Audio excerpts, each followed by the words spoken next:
Tim Moore here with TLC Floorcare and Pressure Washer. We're out early this morning. We're taking care of the front tile and grout at one of our regular clients. Tile and grout with a pressure washer is very much like tile and grout with a carpet cleaner. If you have a recovery system, you can do this with a pressure washer. I don't especially need to do that because I've got the truck mount, but it's essentially the same thing. You're putting down water and heat at a pressure of about 1,000 or 1,200 psi, using a good alkaline cleaner to clean the grout, which is essentially like a concrete mortar mix, and letting scrubbing it, and letting time and heat and pressure take care of the cleaning.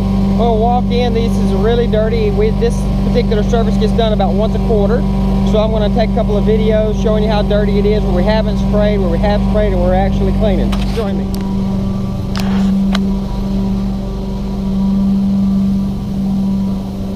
As you can see, the grout's really dirty. It's supposed to be white, but this actually looks black. This has been scrubbed, so you can see where it's already coming up clean with just the alkaline cleaner.